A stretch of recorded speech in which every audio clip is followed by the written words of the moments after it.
तो आज की क्लास में हम जो केमिस्ट्री, फिजिकल केमिस्ट्री की बात करूं अगर मैं, तो उसमें सबसे मेन चीज जो हम पढ़ते हैं molarity, molality, normality, mole fraction, mass percentage, ये सब आप लोगों ने टर्म्स हो सकता है सुनी हो या हो सकता है ना सुनी हो। तो इन चीज़ों के बारे में हम डिस्कस करने वाले हैं। सो बेसिकली क्या होता है कि जब भी मैं किसी लेबोरेटरी में कोई रिएक्शन परफॉर्म करता हूँ, मान लो मेरे पास कोई केमिकल है ए इस कोनिकल फ्लास्क में, और इस बीकर में कोई केमिकल है मेरा बी। तो बेसिकली आप लोगों ने देखा होगा अपनी केमिस्ट्री लैब में कि जो सॉल्यूशंस होते हैं लिक्विड फॉर्म में प्रेजेंट होते हैं, है ना। तो बेसिकली लिक्विड फॉर्म में जो सॉल्यूशंस जो मौजूद हैं उनका हमारी ज़िंदगी से, मतलब केमिस्ट्री की ज़िंदगी से बहुत कुछ लेना देना है। तो भाई अब हम कैसे स्टडी करें कि वो जो सॉल्यूशन है वो उसकी कंसंट्रेशन कितनी है, या फिर वो कितना पावरफुल है, उस सॉल्यूशन में क्या क्या अमाउंट में सब्सटेंस मौजूद हैं, या फिर कितने परसेंटेज अमाउंट में वो सब्सटेंस उसमें मौजूद हैं। हमने पिछली बार देखा था कि अगर मेरे पास लेट से कोई कंपाउंड है मीथेन, हमने देखा था कि मीथेन में कार्बन की परसेंटेज कितनी है, हाइड्रोजन की परसेंटेज कितनी है। तो बेसिकली मैंने एक केमिकल रिएक्शन में किसी एक कंपाउंड में देख लिया था कि किसी एक एलिमेंट की कितनी परसेंटेज है, कितने मास में वो मौजूद है। लेकिन अगर मैं बात करूं एक कंप्लीट सॉल्यूशन की, ये मेरे पास कोई सॉल्यूशन है लिक्विड का, सो अगर मैं इसकी बात करूं तो इसमें कितने अमाउंट में या फिर कितने परसेंटेज में मेरा जो सब्सटेंस है वो मौजूद है, तो उसको स्टडी करने के लिए आज हम पढ़ने वाले हैं रिएक्शंस इन सॉल्यूशन। सो बहुत ही इंपॉर्टेंट चैप्टर है। So the concentration of a solution or the substance or the amount of substance present in its given volume can be expressed in any of the following ways। तो जो भी हम अभी concentration की बात कर रहे हैं ना, कि किसी सॉल्यूशन में कंसंट्रेशन होती है किसी चीज की, जिससे हम स्टडी करते हैं कि उसके अंदर है क्या। तो बेसिकली ये जो कंसंट्रेशन टर्म है ये हम इन चार चीजों से निकालते हैं। और भी बहुत सारी चीजें होती हैं। 5th नंबर पर मैं अगर लिख लूँ तो नॉर्मेलिटी एक चीज होती है, जो अभी आपकी क्लास 11th की एनसीईआरटी में तो नहीं है, लेकिन ये काफी इंपॉर्टेंट टर्म है। ये आपकी क्लास 12th में काम आती है, लेकिन अगर आप क्लास 11th में ही समझ लेंगे तो काफ़ी चीज़ें आसान हो जाती हैं, है ना। तो इस तरीके से और भी बहुत सारी चीज़ें होती हैं, लेकिन जो चीज़ आज हम डिस्कस करेंगे आज की क्लास में वो ये बेसिकली 5 चीज़ें होंगी, जिसमें पहली चीज़ आती है मास परसेंटेज, या फिर उसे बोल सकते हैं वेट परसेंटेज। दूसरी चीज़ इसमें है मोल फ्रैक्शन। तीसरी चीज़ है मोलैरिटी। चौथी चीज़ मोलैलिटी। और पांचवी चीज़ नॉर्मेलिटी। ओके, तो ये जो मैंने अभी आपको बेसिक इंट्रोडक्शन दिया, या तो आप इसे नोट डाउन कर सकते हैं या फिर इस चीज का स्क्रीनशॉट भी ले सकते हैं। ओके, सो मास परसेंट क्या चीज होती है। सो मास परसेंटेज का एक फॉर्मूला होता है मेरे पास, वो पहले मैं लिख देता हूँ। तो mass percentage is equal to mass of solute divided by mass of solution multiplied by 100। तो मैं परसेंटेज निकाल रहा हूँ, तो सीधी सीधी बात है कि 100 से तो मैं मल्टीप्लाई यहाँ पर करूँगा ही। और ये सॉल्यूट क्या होता है और ये सॉल्यूशन क्या होता है। तो सॉल्यूट वो चीज़ है जो बेसिकली कम अमाउंट में मौजूद होती है, या फिर जिसको हम ऐड करते हैं सॉल्वेंट के अंदर। सॉल्यूट को हम मिलाते हैं सॉल्वेंट के अंदर, और ये दोनों चीज़ मिलकर बनाती है मेरा सॉल्यूशन। इस चीज़ से आप सॉल्यूट, सॉल्वेंट, सॉल्यूशन में समझ सकते हैं। या फिर अगर मैं एक एग्जांपल लूँ, तो मेरे पास लेट से एक बीकर में वाटर है और मैं उसमें सॉल्ट मिला देता हूँ, है ना। तो सॉल्ट हो गया मेरा सॉल्यूट। इस चम्मच में सॉल्ट है, तो ये अगर सॉल्ट है मेरा और इस बीकर के अंदर वाटर है, तो वाटर हो गया मेरा सॉल्वेंट और सॉल्ट हो गया मेरा solute.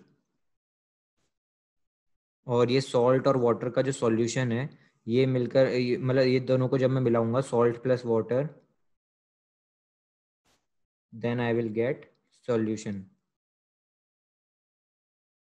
So what is salt? Salt is our solvent, sorry solute, and water is solvent. Solvent मतलब जिसमें मिला रहे हैं, और सॉल्ट मतलब सॉल्यूट मतलब जिसको मिला रहे हैं, ठीक है। सो इस चीज़ को आप नोट डाउन कर सकते हैं। यहाँ पे ये मास परसेंट का फॉर्मूला है। This is the formula for mass percent, and this is the difference between solute, solvent and solution. So today we have James also in the class. James, you are late, but today we are discussing the basic terms which will help us to find out the concentration of a solution. Okay, so basically the 5 terms which we are going to study is mass percent, mole fraction, molarity, molality and normality. Okay, so we have covered mass percentage. The formula for mass calculating mass percentage is mass of solute divided by mass of solution and multiplied by 100. So question is, a solution is prepared by adding 2 gram of a substance A to 18 gram of water. So मेरे पास क्या है कि एक substance है A 2 ग्राम और मैं उसे add कर रहा हूँ 18 ग्राम वाटर में. ठीक है, तो ए क्या है मेरा यहाँ पर, क्योंकि ये कम अमाउंट में है 2 ग्राम में, तो ए हो गया यहाँ पे मेरा सॉल्यूट,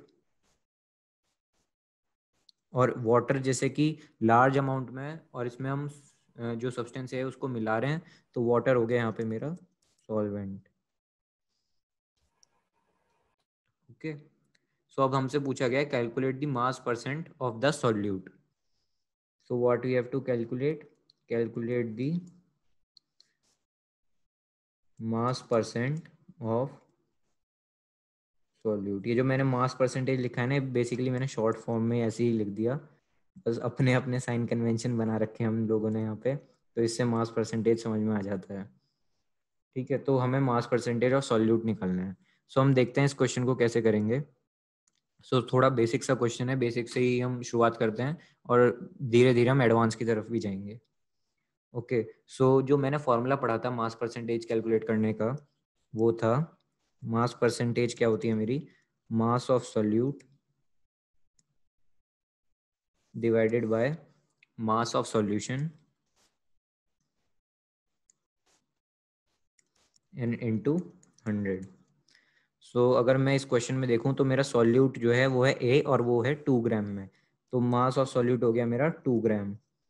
ठीक है, अब मैं देखूं मास ऑफ सॉल्यूशन क्या होगा.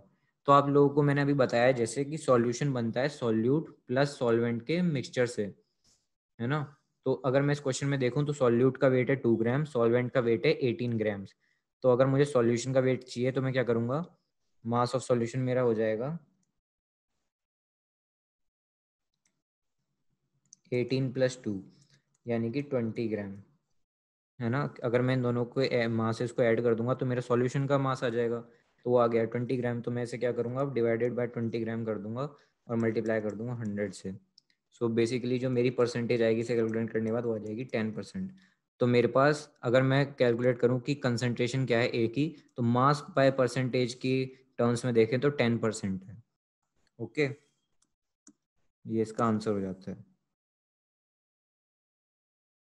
या आप इसे नोट डाउन भी कर सकते हैं, या फिर ये बहुत बेसिक एग्जांपल है, आपको एनसीईआरटी में भी मिल जाएगा. आप वैसे एनसीईआरटी को प्रैक्टिस भी किया कीजिए, काफ़ी केमिस्ट्री और फिजिक्स में काफ़ी अच्छे अच्छे क्वेश्चन हैं उसमें. So let us move to the next question. आप इसका स्क्रीनशॉट ले सकते हैं आराम से. फॉर्मूला जो हमने यूज़ किया है वो ये यूज़ किया है मास परसेंटेज कैलकुलेट करने के लिए. ओके, तो नेक्स्ट चीज जो अभी हम पढ़ने वाले हैं वो है मोल फ्रैक्शन. तो अभी हमने देखा मास परसेंटेज कि किस लिए हमने फॉर्मूला अप्लाई किया, simple mass of solute upon mass of solution into 100. सो इसी तरीके से अगर मेरे पास मास ना गिवन होके मोल्स गिवन है, लेट्स से कि मेरे पास कोई सब्सटेंस है ए और मेरे पास कोई सब्सटेंस है बी, और सब्सटेंस ए के मुझे मोल्स गिवन है Na. ठीक है, ये मोल्स हैं बेसिकली, ये Na है ए के और Nb मुझे गिवन है बी के मोल्स. तो अगर मुझे बोला जाए कि मुझे मोल फ्रैक्शन निकालना है ए का, तो वो मैं किस तरीके से निकालूंगा. सो मोल फ्रैक्शन क्या होता है, it is the ratio of number of moles of a particular component to the total number of moles of the solution. तो मुझे पता है कि मेरे पास यहाँ पर दो कंपोनेंट्स हैं, एक कंपोनेंट है ए और एक कंपोनेंट है मेरे पास B. So I have two components here, A and B, and I have been given with the moles of each component. So if I have to calculate the mole fraction, तो यहाँ पे formula मैं लिख देता हूँ क्या होगा. So let's say मान लो मुझे A के, सबसे पहले मुझे A का मोल फ्रैक्शन निकालना है, तो मोल फ्रैक्शन ऑफ A हो जाएगा मेरा number of moles of A, क्योंकि यहाँ पे जैसे बोला गया number of moles of particular component divided by the total number of moles. Total number moles हो जाएंगे Na प्लस Nb, क्योंकि मेरा जो सॉल्यूशन बनेगा वो इन दोनों कंपोनेंट का ऐड करके बनेगा. तो इसलिए अगर मैं सॉल्यूशन की बात करूँ पूरे कंप्लीट, तो टोटल नंबर ऑफ मोल्स हो जाएंगे मेरे Na प्लस Nb, और तो कोई दूसरा नहीं होने का। सो इसलिए मैं यहाँ पे लिख दूंगा number of moles of solution, formula है ये तो बेसिकली, और ये मेरा निकल के आएगा Na, क्योंकि नंबर ऑफ मोल्स ऑफ ए मुझे Na गिवन है और टोटल सॉल्यूशन के गिवन है Na प्लस Nb। ठीक है, तो ये मेरे पास मोल फ्रैक्शन आ जाते हैं ए के, Na upon Na plus Nb। सो मोल फ्रैक्शन है सिंपली, तो फ्रैक्शन कैलकुलेट करनी है, तो फ्रैक्शन हम इस तरीके से कैलकुलेट कर सकते हैं। और लेट से मान लो कि अगर मुझे बी कंपोनेंट के मोल फ्रैक्शन निकालनी होती तो हम वहाँ पे क्या कर देते, number of moles of B और डिवाइड कर देते उसे number of moles of solution से। ठीक है, तो ये चीज़ आ जाती मेरी Nb upon Na plus Nb, क्योंकि सॉल्यूशन तो सेम ही रहेगा मोल्स, और जो number of moles of B हैं वो हमने न्यूमरेटर में लिख दिए, तो ये मेरे पास आ जाता है मोल फ्रैक्शन ऑफ बी। तो आप देख सकते हैं कि दोनों कंपोनेंट के जो मोल फ्रैक्शन है वो डिफरेंट आए और डिफरेंट आने भी चाहिए, तो ये मोल फ्रैक्शन ऑफ बी का फॉर्मूला बन जाता है। ओके, तो इस चीज़ को भी आप नोट डाउन कर सकते हैं या फिर स्क्रीनशॉट ले सकते हैं। अभी हम इसका एग्जांपल भी कवर कर कर देखेंगे कि इसे किस तरीके से सॉल्व करना है। सो ये जो क्वेश्चन लिखा हुआ है ना नीचे, तो ये बेसिकली मास फ्रैक्शन का था जो अभी हमने ऊपर सॉल्व किया, तो ये गलती से इधर प्रिंट हो गया है, इसे ऊपर वाली जगह हमने अभी सॉल्व किया था, अगर आपको याद हो तो कुछ देर पहले की बात है, इसको हमने यहाँ सॉल्व कर रखा है। तो मोल फ्रैक्शन अगर आपने नोट डाउन कर लिया है, so we will move to the next part, और the next part is really very important, और the next topic is molarity. So molarity होती क्या है अब? सो मोलैरिटी एक बहुत ही वाइडली यूज टर्म है जो आपको मोस्टली हर जगह दिख जाएगी। हम मास फ्रैक्शन हर जगह यूज नहीं करते, ना ही हमने अभी पढ़ा मोल फ्रैक्शन, मोल फ्रैक्शन भी हम हर जगह यूज नहीं करते, लेकिन मोलैरिटी ऐसी टर्म है जो हम बेसिकली हर जगह यूज कर लेते हैं। तो it is the most widely used unit, और जिसको हम डिनोट करते हैं कैपिटल एम से।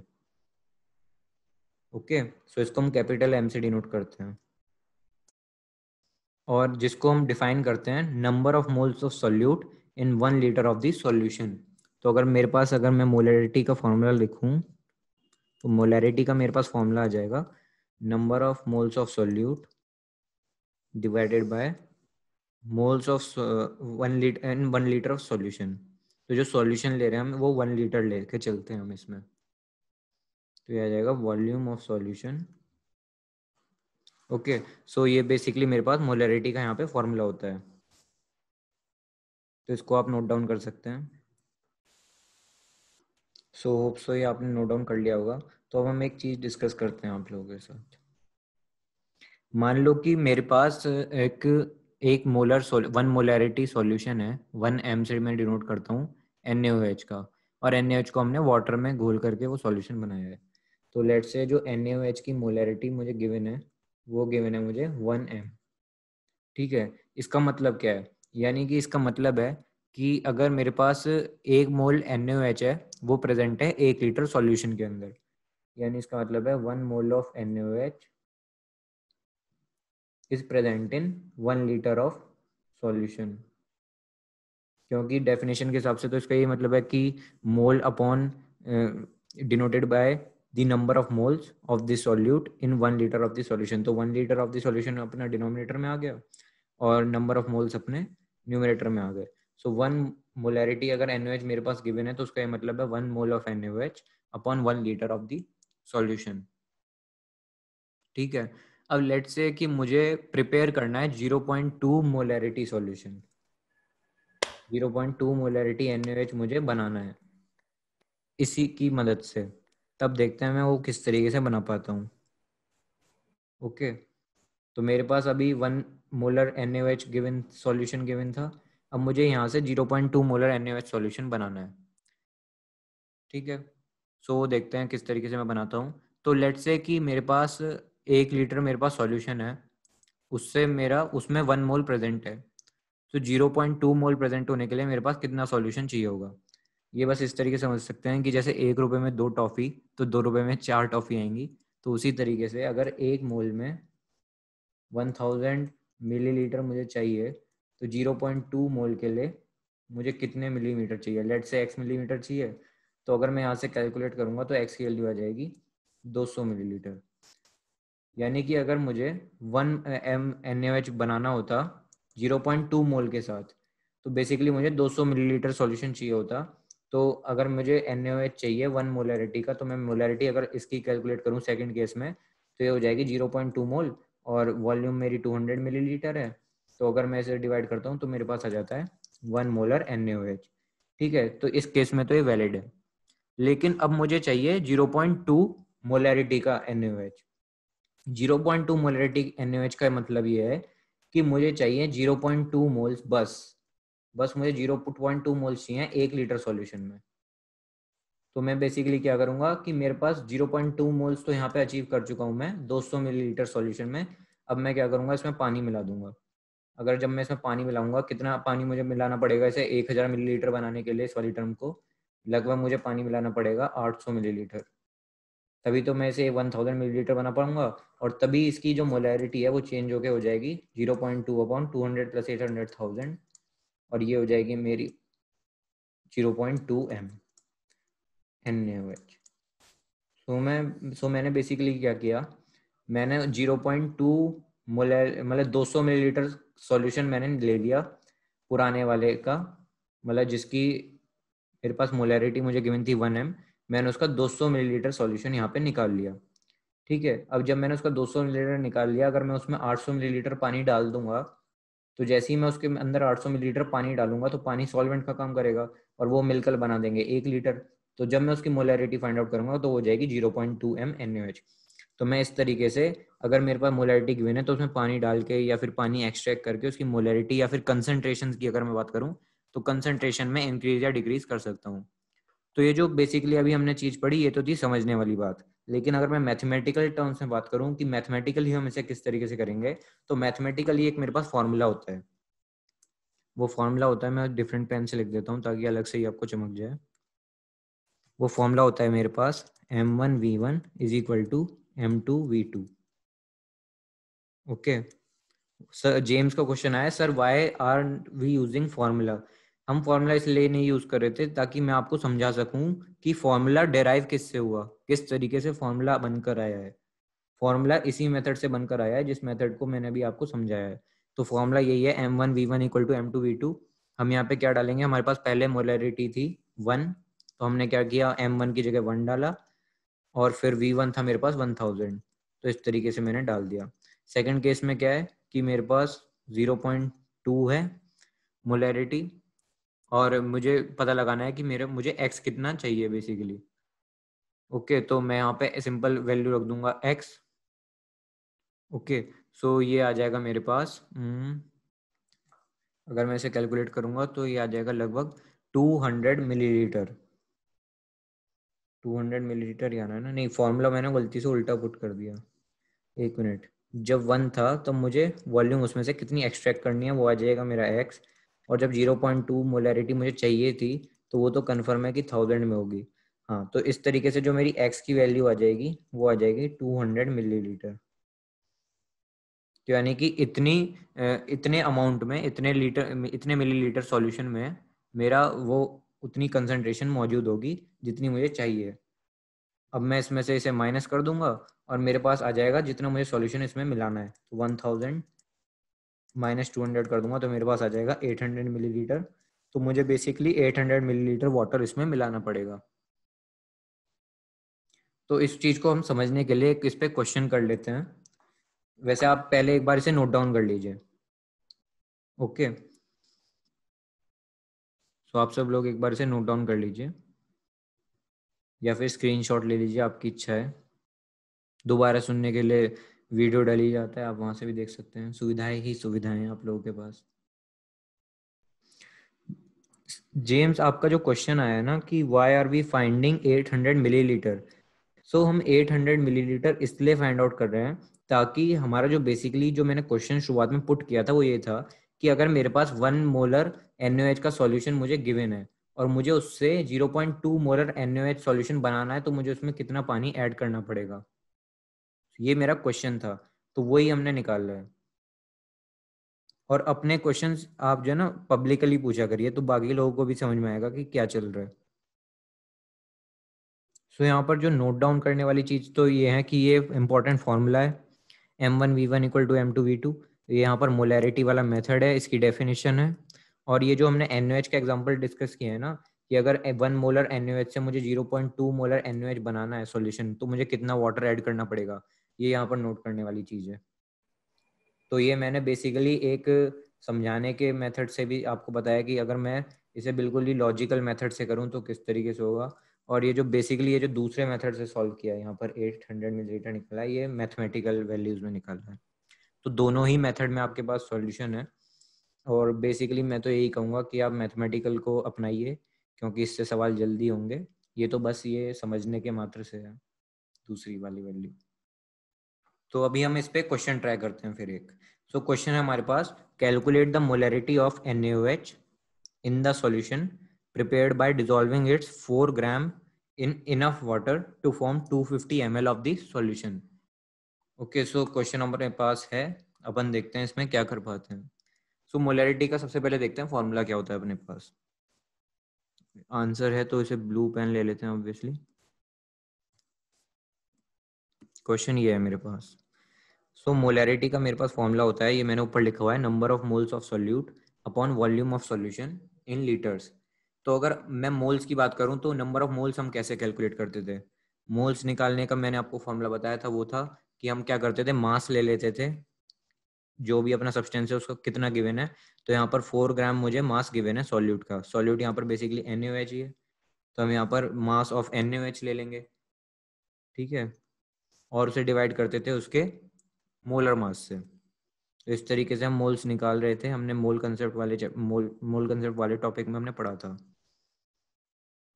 ठीक है। और जब मैं इसे देखूंगा कि डिवाइड, ये आगे मेरे पास नंबर ऑफ मोल्स, लेकिन अगर मैं देखूं कि volume of solution in litre कितनी है, तो सॉल्यूशन की वॉल्यूम मेरे पास 250 ml में गिवन है। जब मैं इसे लीटर्स में कन्वर्ट करूंगा तो वॉल्यूम आ जाएगी मेरे पास 0.250 लीटर। बेसिकली मैंने 1000 से डिवाइड किया और मेरे पास वॉल्यूम लीटर्स में आ गई है। सो अब मैं देख लेता हूँ मोलैरिटी। सिंपल बस फॉर्मूला अप्लाई करो, मोलैरिटी आ जाएगी। तो मोल्स ये आ जाएंगे मेरे पास, 4 ग्राम मुझे गिवन है। वेट कैलकुलेट करूंगा तो वो हो जाएगा 40, तो ये हो जाएगा 1/10, ठीक है। तो 1/10 नीचे लिखते हैं और डिवाइड करते हैं ऐसे volume of solution in litre. तो मल्टीप्लाई कर रहे हैं बेसिकली 0.250। सो ये मेरे पास जो आएगी वैल्यू निकल करके, वो ये आएगी, कैलकुलेट करके देखते हैं, 0.4 मोलर। तो ये मेरे पास आंसर आ जाता है। ओके, तो हमें क्वेश्चन में गिवन था कि उसका कितना वेट है सॉल्यूट का, सॉल्यूशन की हमें वॉल्यूम गिवन थी, बस मोलैरिटी का फॉर्मूला अप्लाई किया और आंसर आ गया। ये भी बड़ा बेसिक सा ही क्वेश्चन है। ओके, सो ये आप नोट डाउन कर लीजिए या फिर स्क्रीनशॉट ले लीजिए। मैं नेक्स्ट टॉपिक पर आता हूँ, वो है मोलैलिटी। ओके, सो मोलैलिटी क्या होती है अब? सो मोलैलिटी को हम डिफाइन करते हैं, number of moles of solute present in 1 kg of solvent, और उसको हम स्मॉल m से डिनोट करते हैं। जैसे मोलैरिटी को तो हम कैपिटल M से डिनोट कर रहे थे, इसको हम स्मॉल m से डिनोट करते हैं। इसका फॉर्मूला भी सिंपल सा ही होता है मोलैलिटी का, स्मॉल m, ये होता है number of moles of solute. बस फॉर्मूला याद रखने वाली चीज़ है, बाकी सब कंसंट्रेशन निकाल रहे हैं हम। और मास of solvent in kg, formula आपको याद होना चाहिए, बाकी सब आप कैलकुलेट कर लोगे। आप इस चीज़ का स्क्रीनशॉट ले लो। सो अभी हमने देखा था यहाँ पर मोलैलिटी का फॉर्मूला, जिसमें हम देख रहे थे कि number of moles of solute divided by mass of solvent in kg। तो ये जो हम मास ऑफ सॉल्वेंट इन kg ले रहे हैं, तो अगर मैं जनरली देखूँ तो यहाँ पे हम 1 kg ऑफ सॉल्वेंट लेते हैं, क्योंकि यहाँ पर जैसे सॉल्वेंट की बात चल रही है, मोलैरिटी में हम सॉल्यूशन ले रहे थे डिनोमिनेटर में, मोलैलिटी के केस में हम सॉल्वेंट ले रहे हैं। तो बस आपको फॉर्मूला याद करना है, बेसिकली हम निकाल कंसंट्रेशन ही रहे हैं हर जगह। तो number of moles of solute upon present in 1 kg of solvent, या फिर मोटा मोटा फॉर्मूला की बात करें तो ये आता है। सो आप इस चीज़ को आराम से नोट डाउन कर लीजिए, मोलैलिटी के फॉर्मूले को, फिर हम एक इसके ऊपर क्वेश्चन देखेंगे। सो यहाँ पे हमने मोलैलिटी का फॉर्मूला देख लिया है, अब हम इसके ऊपर एक क्वेश्चन ट्राई कर लेते हैं कि इसके ऊपर हम क्वेश्चंस किस तरीके से सॉल्व करेंगे। ओके, सो जेम्स का चैट है, sir you are not audible, so now I am audible. Okay, so अभी हम एक क्वेश्चन ट्राई करने वाले हैं। क्वेश्चन हम देख लेते हैं। सो क्वेश्चन मेरे पास लिखा हुआ है, ये रहा। So the density of 3 molar solution, molarity given है बेसिकली NaCl के सॉल्यूशन की, तो वो है मेरे पास 1.25 ग्राम पर मिलीलीटर। ये -1 ऊपर आना चाहिए था इस तरीके से। तो ये मेरे पास इसकी जो डेंसिटी गिवन है वो, ये तो बेसिकली ये क्वेश्चन है, एक बार आप इसे खुद भी ट्राई करिए, फिर हम इसको देखते हैं किस तरीके से करना है। तो चलो इसको ट्राई करते हैं एक बार, ठीक है। हमारे पास बेसिकली कैपिटल M की वैल्यू मेरे पास गिवन है 3 मोल पर लीटर। ये इसकी यूनिट होती है, आपने देख लिया होगा कि हम मोल्स अपॉन वॉल्यूम इन 1 लीटर निकालते हैं, तो ये इसकी यूनिट हो जाती है। मास ऑफ NaCl की मैं बात करूं कि मास ऑफ NaCl कितना गिवन है, तो हम देख सक पा रहे हैं कि बेसिकली वो हो जाएगा मेरा, अगर मैं 1 लीटर में बात करूं तो mass of NaCl in 1 litre, ये बेसिकली आपको लिखने की जरूरत नहीं पड़ती, ये आप खुद भी एज्यूम कर लेते हैं, लेकिन मैं यहाँ पे लिख के बता रहा हूँ ताकि आप लोगों को समझ में आ जाए। तो mass of NaCl in 1 litre solution मेरा कितना हो जाएगा, वो सिंपली मैं यहाँ पे जो 3 है उसकी मैं मल्टीप्लाई कर दूंगा इसके मोलर मास के साथ। तो बेसिकली इसका जो मोलर मास निकल के आता है वो आता है 58.5, और जब मैं इसे कैलकुलेट करूंगा ये हो जाएगा 3 5 जो 15, 5 1 कैरी, और ये हो जाएगा 0.5, और ये हो जाएगा 175.5 ग्राम, ठीक है। तो बेसिकली ये मेरा मास आ गया है NaCl का 1 लीटर सॉल्यूशन के अंदर, वो है 175.5 ग्राम। अब अगर मुझे मास निकालना है 1 लीटर सॉल्यूशन का, वो कितना आएगा। अभी मैंने NaCl का मास निकाला, अब मैं मास निकाल रहा हूँ सॉल्यूशन का, यानी कि ये जो मेरा मास आया ना NaCl वाला, ये आया मेरा सॉल्यूट का मास। तो रिया का आंसर भी आ गया है। रिया आंसर बस थोड़ा सा गड़बड़ है, आंसर जो है वो इसका मुझे भी नहीं पता, वो देख लेंगे, बट आंसर शायद इसका 2.8 के आसपास आता है जितना मुझे याद है, ठीक है। तो एक बार हम कैलकुलेट कर लेंगे वो भी कितना आया है। तो मास ऑफ सॉल्यूशन अगर मैं निकालूंगा तो मेरे पास डेंसिटी गिवन है, यहाँ पे डेंसिटी है मेरे पास 1.25 ग्राम पर मिलीलीटर। तो अगर मुझे डेंसिटी गिवन है और मुझे मास निकालना है तो मैं क्या करूँगा, मल्टीप्लाई करता था उसकी वॉल्यूम के साथ, तो मेरे पास मास आ जाता था, क्योंकि मेरे पास जो डेंसिटी होती है उसको मुझे फॉर्मूला पता है क्या होता है, मास अपॉन वॉल्यूम। तो अगर मुझे मास निकालना है तो मैं वॉल्यूम की मल्टीप्लाई कर दूंगा, वॉल्यूम है मेरे पास 1000 मिलीलीटर, तो ये चीज़ आ जाएगी मेरी निकल कर 1250 ग्राम, ठीक है। तो मेरे पास मास ऑफ सॉल्यूशन आ चुका है, मास ऑफ सॉल्यूट आ चुका है। तो अब मोलैलिटी का अगर मैं फॉर्मूला देखूं तो मोलैलिटी के फॉर्मूले में मुझे सॉल्यूट का तो मास चाहिए, ठीक है, मोल्स चाहिए, लेकिन अब मुझे मास जो चाहिए वो सॉल्वेंट का भी चाहिए। तो मैं सॉल्वेंट का मास कैसे कैलकुलेट करूंगा वो देखते हैं अभी। तो बेसिकली सॉल्यूशन बनता है जब, वो बनता है सॉल्यूट प्लस सॉल्वेंट के वेट से। तो अगर मुझे सॉल्वेंट का ही मास चाहिए तो मैं सॉल्यूशन के वेट से सॉल्यूट का वेट माइनस कर दूंगा और मेरे पास सॉल्वेंट का मास आ जाएगा। तो मैं यहाँ पे मास ऑफ सॉल्वेंट अगर निकालूं, मास ऑफ सॉल्वेंट कितना आएगा, तो मैं 1250 और माइनस कर दूंगा मैं यहाँ पे 175.5 ग्राम। सो मैं अगर इसे कैलकुलेट करूंगा तो मेरा आ जाएगा ये 5 और इधर आ जाएगा 4, और ये हो जाएगा मेरे पास 7, एंड ये हो जाएगा 0, और ये आ जाएगा, तो ये हो जाएगा 1074.5 ग्राम। तो ये मेरे पास आ गया है मास ऑफ सॉल्वेंट। तो अब मुझे सिंपल बस फॉर्मूले में पुट करनी है वैल्यूज।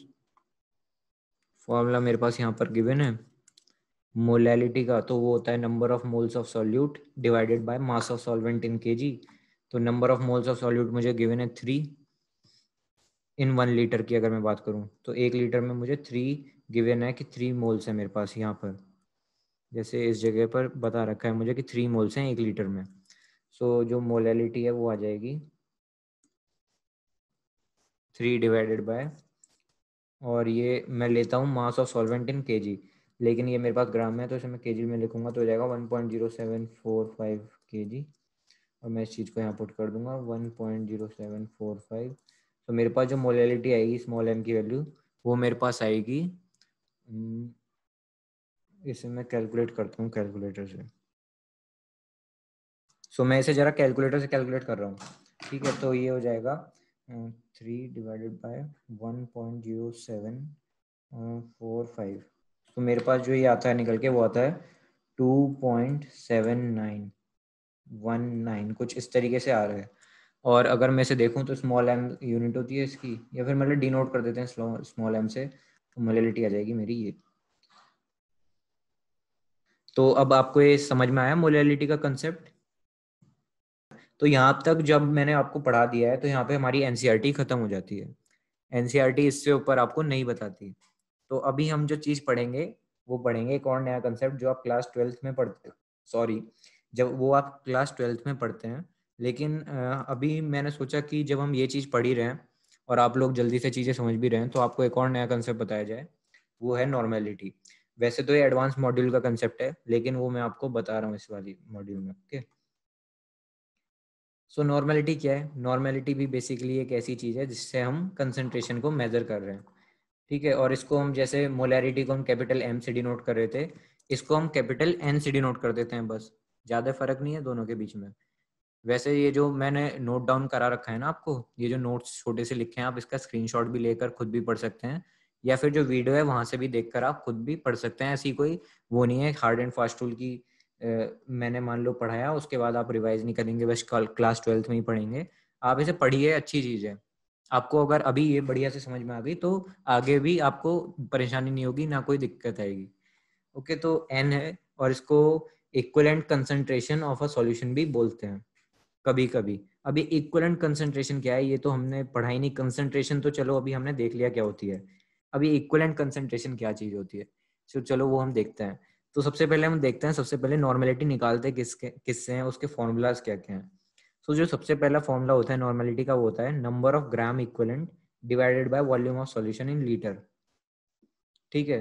तो अभी हमने जैसे देखा था मोलैरिटी, मोलैरिटी का जो फॉर्मूला था मेरे पास, तो मोलैरिटी का फॉर्मूला था, एक मिनट मैं लिख देता हूँ मोलैरिटी का formula, moles of solute divided by volume of solution in litre. तो ये था मेरे पास मोलैरिटी का फॉर्मूला, जिसे हम डिनोट कर रहे थे कैपिटल एम से भी, ठीक है। तो अगर मैं यहाँ पे देखूंगा तो नॉर्मेलिटी में और मोलैरिटी में एक चीज कॉमन है, वो है volume of solution in litre. दोनों के दोनों डिनोमिनेटर में आ रहे हैं, बस जो न्यूमरेटर है दोनों का वो डिफरेंट है। फर्स्ट में है ग्राम इक्विवेलेंट, सेकंड में है मोल्स ऑफ सॉल्यूट। ओके, तो इसका जो सेकंड फॉर्मूला होता है, अब देखते हैं नंबर ऑफ ग्राम इक्विवेलेंट कैसे कैलकुलेट करते हैं, वो हमने यहाँ लिख रखा है। वो निकालते हैं weight of solute into equivalent weight of solute से, मतलब डिवाइडेड में आ जाता है वैसे। तो इसे लिख सकते हैं नॉर्मेलिटी को weight of solute divided by equivalent. Equivalent को मैं EQ डॉट लिख रहा हूँ, ये मेरा खुद का ही साइन कन्वेंशन है और कहीं यूज नहीं होगा। तो ये होता है इक्विवेलेंट वेट ऑफ सॉल्यूट, ठीक है। और इसको हम एक और चीज से लिखते हैं, वो है weight of solute into equivalent weight into volume. Basically यहाँ पे इनवर्स में आना चाहिए ये, है ना। तो ये लिख देंगे हम इसे वॉल्यूम, सॉरी वेट, सॉरी ये मल्टीप्लिकेशन में ही आता है। एक बार मुझे चेक करना पड़ेगा, मैं ये वाला फॉर्मूला खुद भूल गया एक्चुअली, क्योंकि ये कम यूज होता है। इसमें हम मल्टीप्लाई में लेते थे या डिवाइड में ले लेते थे इस टर्म को। इंटू, चलो अभी के लिए इंटू लिख देते हैं इक्विवेलेंट वेट, पर इस वाले में थर्ड वाले में मुझे थोड़े कन्फ्यूजन है। ओके, सो ये हो जाएगा इक्विवेलेंट वेट इनटू वॉल्यूम इस तरीके से। और जो फोर्थ वाला है वो नॉर्मेलिटी और मोलैरिटी के बीच में जनरली एक रिलेशन है कि हो जाता है molarity into molar mass into equivalent divided by equivalent mass. तो N equal to M upon M into molar mass, N normality और M मोलैरिटी यहाँ पे, डिवाइडेड बाय इक्विवेलेंट मास। अब दिमाग में ये सवाल तो जरूर आ रहा होगा, सर ये बहुत सारे फॉर्मूले दोगे, इनको याद कैसे करेंगे? तो इनको याद करने की एक सिंपल ट्रिक है, वो है प्रैक्टिस। प्रैक्टिस के अलावा ये और किसी चीज से याद नहीं हो सकते आप लोगों को। हमने ही बहुत प्रैक्टिस करी थी, हमें भी याद हुए थे। और अब तो ये हमारा जनरली वही बन गया है कि हम जो इनको यूज ही करते हैं मैक्सिमम, ठीक है। जब सब लोगों को पढ़ाते हैं तो ये चीज यूज करनी पड़ती है। तो वहाँ वहाँ से हमें याद हो गई, आपको भी प्रैक्टिस से याद हो जाएंगी। ओके, तो ये आप चीज स्क्रीनशॉट ले सकते हैं, नोट डाउन कर सकते हैं। सो नॉर्मेलिटी का अभी हमने फॉर्मूला देख लिया, डेफिनेशन देख ली, और यहाँ पे हमने ये भी देख लिया कि किस तरीके से क्या मतलब है बेसिकली इक्विवेलेंट। लेकिन ये चीज अभी भी समझ में नहीं आई, नंबर ऑफ ग्राम इक्विवेलेंट क्या होते हैं। लेकिन हमें नंबर ऑफ ग्राम इक्विवेलेंट का बेसिकली फॉर्मूला पता लग गया, वो है weight of solute into equivalent weight of solute, मतलब डिवाइडेड में ये सेकंड पॉइंट से हमें ग्राम नंबर ऑफ ग्राम इक्विवेलेंट का फॉर्मूला पता लग गया है। अब ये चीज हम समझेंगे क्वेश्चंस के थ्रू कि ये एक्चुअली में है क्या और हम इसे किस तरीके से कैलकुलेट करते हैं। ओके, सो जिस तरीके से मोलैरिटी का फॉर्मूला था M1V1 इक्वल टू M2V2, इसी तरीके से यहाँ भी एक फॉर्मूला है N1V1 इक्वल टू N2V2। यहाँ पर ये नॉर्मेलिटी का फॉर्मूला होता है, अगर हमें कैलकुलेट करनी है तो सेम उसी तरीके से कैलकुलेट करते हैं जिस तरीके से मोलैरिटी कैलकुलेट कर रहे थे। यहाँ पे कुछ डिफरेंसेस गिवन है नॉर्मेलिटी और मोलैरिटी के बीच में। ये और नोन एज इक्विवेलेंट कंसंट्रेशन जो अभी हमने देखा वो हम पढ़ेंगे भी होता क्या है, और ये मोलर कंसंट्रेशन होती है। सही बात है कि मोल्स अपॉन वॉल्यूम लेते हैं तो ये मोलर कंसंट्रेशन हो गई, और यहाँ पे हम इक्विवेलेंट कंसंट्रेशन लेते हैं। ये जो सेकंड पॉइंट है इसमें लिखा है it is defined as number of gram equivalent per litre of solution. तो नंबर ऑफ ग्राम इक्विवेलेंट जैसे फॉर्मूला है उसके हिसाब से, तो number of gram equivalent per litre of solution होता है, यहाँ पे number of moles per litre of solution. इसको यूज किया जाता है ग्राम इक्विवेलेंट मेजर करने के लिए in relation to the total volume of the solution, और इसको मेजर किया जाता है रेशियो मेजर करने के लिए नंबर ऑफ मोल्स और total volume of the solution में। इसकी यूनिट एन या फिर इक्विवेलेंट पर लीटर होती है, और इसकी यूनिट होती है मोलैरिटी एम या फिर मोल्स पर लीटर। ये आप स्क्रीनशॉट ले लीजिए, काम तो ऐसे आता नहीं है, बस आपकी बेसिक अंडरस्टैंडिंग या फिर माइंड में बेसिकली थोड़ी बहुत होना चाहिए कि क्या डिफरेंस है, ज़्यादा नहीं पूछा जाए। हम सीधा अब इसके क्वेश्चंस पर आते हैं जिससे आपको पता लगेगा थोड़ा बहुत कि इक्विवेलेंट ये सब होता क्या है। अब आप चाहते हैं तो इसका स्क्रीनशॉट ले सकते हैं। ओके, और मैं फिर कह रहा हूँ कि प्रैक्टिस मोर और रिवाइज मोर, क्योंकि अभी तो देखो लॉकडाउन है, बहुत अच्छा टाइम है आप लोगों के पास। स्कूल की जो क्लासेस लग रही हैं मुझे लग रहा है इतनी इफेक्टिव नहीं होती होंगी वो जितनी यहाँ की क्लास इफेक्टिव होती हैं, या फिर और भी। मैं ये नहीं कह रहा यहीं से पढ़ो कहीं से ही पढ़ो, बट पढ़ो रिवाइज करो, तो बाकी क्लास ज़्यादा इफेक्टिव होती हैं ऑब्वियसली, क्योंकि आईआईटी का जो सिलेबस है वो काफ़ी अच्छा है, और वो आपने देखा भी होगा खुद भी। ओके, स्कूल में नॉर्मेलिटी क्लास 11th में पढ़ाते ही नहीं है। चलो तो फिर नेक्स्ट पढ़ते हैं, हम नेक्स्ट बढ़ते हैं क्वेश्चंस की तरफ। सो फाइनली क्वेश्चंस आ गए, अब हम देखेंगे बेसिकली नॉर्मेलिटी निकालते कैसे हैं, जो भी हमने सब तामझाम पढ़ा वो है क्या। सो क्वेश्चन नंबर 1 कहता है in the following reaction calculate and find the normality when it is 1m H3PO4। So H3PO4 basically अपना एक सॉल्यूशन है, ठीक है, और उसकी प्रेजेंस में ये रिएक्शन अकर हो रही है, H3ASO4 ये सब जो भी हो रही है। तो अगर मैं यहाँ पे ध्यान दूं कि NaOH के मेरे पास दो मॉलिक्यूल्स यहाँ पे लड़ाई लड़ रहे हैं, तो NaOH क्या रिलीज करता है, Na+ आयन रिलीज करता है।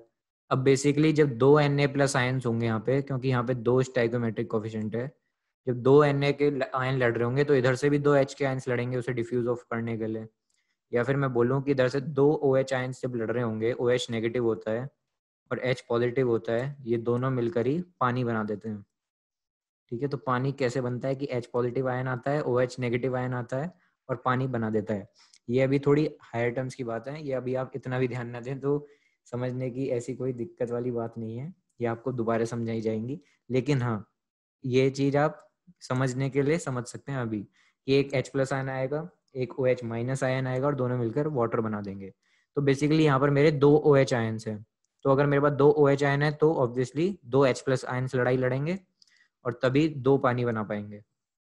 ये चीज तो आपको समझ में आ ही रही होगी कि जब दो OH- आयन है, दो H+ आयन है, वही मिलके दो पानी बनाएंगे। तो यानी कि ये जो H3ASO4 है, इसमें से दो H+ आयन मेरे निकल जाएंगे। यानी कि इक्विवेलेंट्स में बोलता हूँ कि मेरे कितने नंबर ऑफ एलिमेंट्स रिएक्शन में हिस्सा लेते हैं। ठीक है, इक्विवेलेंट्स अगर मैं बोलूँ यहाँ पे कि हमने जो इक्विवेलेंट्स ऊपर पढ़ा था वो होता है कि मेरे कितने नंबर ऑफ एलिमेंट्स रिएक्शन में हिस्सा ले रहे हैं। तो बेसिकली यहाँ पे मेरे 2H+ आयन रिएक्शन में हिस्सा ले रहे हैं, है ना, तो यानी कि इक्विवेलेंट हो जाता है 2।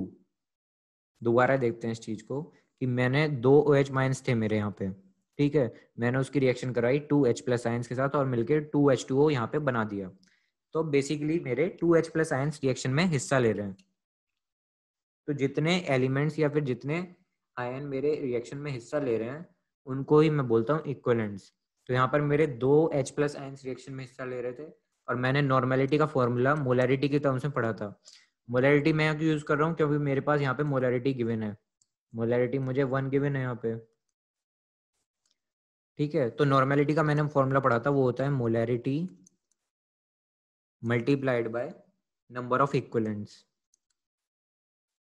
ठीक है। तो ये चीज हो जाएगी मेरी, मोलैरिटी है 1, नंबर ऑफ इक्विवेलेंट्स है यहाँ से 2, तो नॉर्मेलिटी आ गई मेरी 2n, ठीक है। बस यही चीज थी इस क्वेश्चन में कि बस हमें ये पता लगाना है कि इस रिएक्शन में कितने आयन्स हिस्सा ले रहे हैं और बस उससे निकाल दो जो भी निकालना है। अगर ये चीज आपको समझ में नहीं आई तो हम एक और एग्जांपल लेते हैं, इसका सेकंड वाला part. Calculate the normality of 0.321 sodium carbonate when it is mixed in a 250 ml solution. ये तो कह रहा है क्वेश्चन में कि 250 ml का सॉल्यूशन है और अपने पास सोडियम कार्बोनेट है। सो बेसिकली सोडियम कार्बोनेट जो है उसका फॉर्मूला क्या होता है, सबसे पहले तो भाई ये पता लगाएं। तो सोडियम कार्बोनेट का फॉर्मूला होता है Na2CO3। तो अगर मैं देखूं तो यहाँ पे जो सोडियम आयंस है वो कितने हैं मेरे पास रिएक्शन करने के लिए, तो सोडियम आयंस जनरली मेरे पास यहाँ पे Na2 गिवन है, तो यानी कि 2 सोडियम आयन है। तो अगर मेरे पास यहाँ पे 2 सोडियम आयन है तो ऑब्वियसली इक्विवेलेंट कितने हो जाएंगे 2, क्योंकि रिएक्शन करने वाले कितने मौजूद हैं 2 सोडियम आयन, तो रिएक्शन इक्विवेलेंट हो गए मेरे 2। अब मुझे सिंपल क्या कैलकुलेट करनी है, मुझे सिंपल कैलकुलेट करना है नंबर ऑफ मोल्स कितने हैं, ठीक है। तो नंबर ऑफ मोल्स मैं किस तरीके से कैलकुलेट कर सकता हूँ, तो नंबर ऑफ मोल्स के लिए मुझे पता है कि मास ले लेते हैं हम सोडियम कार्बोनेट का, मतलब मास जो गिवन है ये mass of Na2CO3 divided by molar mass of Na2CO3।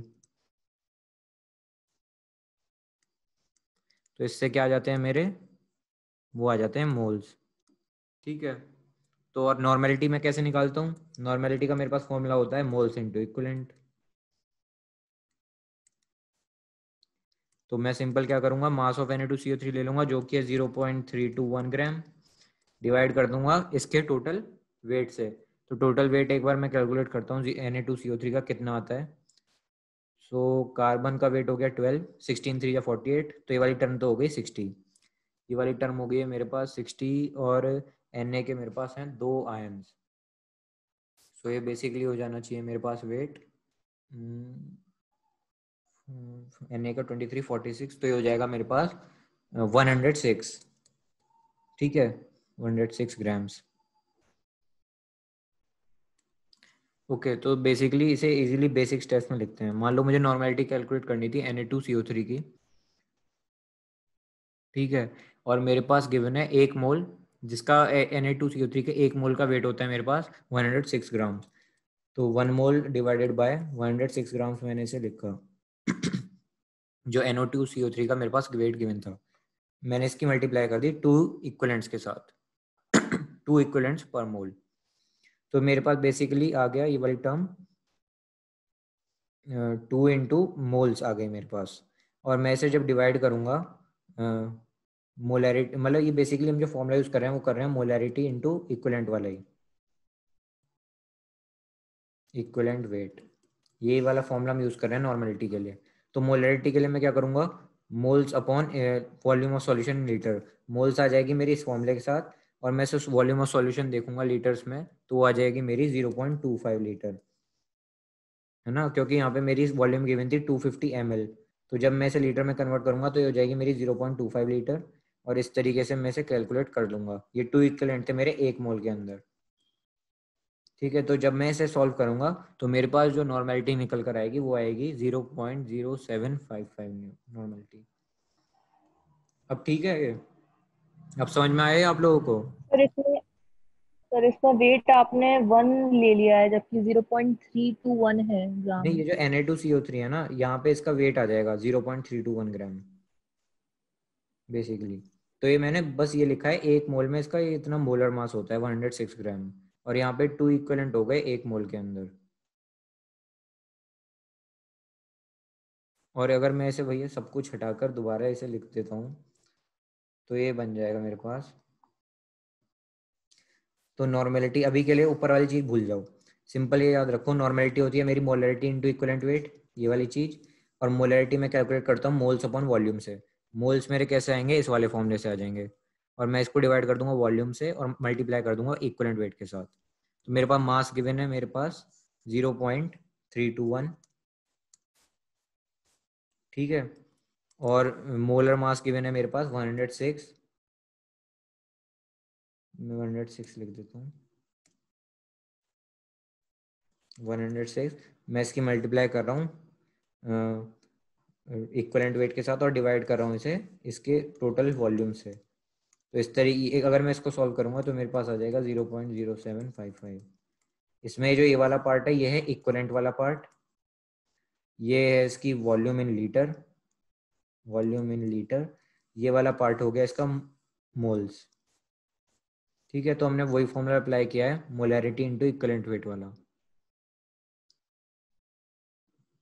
Formula, ये वाला अप्लाई हुआ है। मोल्स का फॉर्मूला मेरे पास ये है, moles of mass of Na2CO3 upon molar mass of Na2CO3। मास मेरे पास Na2CO3 का यहाँ पर गिवन है 0.321 ग्राम्स। मोलर मास मैंने कैलकुलेट किया था वो था 106, तो मैंने 0.321 अपन 106 किया तो मेरे पास मोल्स आ गए।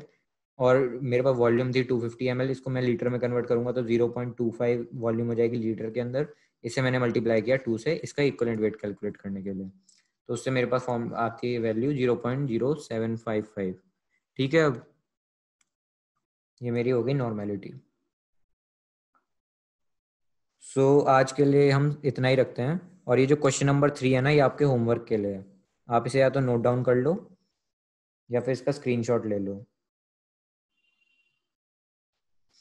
ठीक है। इसे आराम से आप नोट डाउन कर लो और इसे हम नेक्स्ट क्लास में देख लेंगे। ये आपके होमवर्क के लिए है कि आपको नॉर्मेलिटी फाइंड आउट करनी है 0.1381 मोलर NaOH की और 0.0521 मोलर H3PO4 की।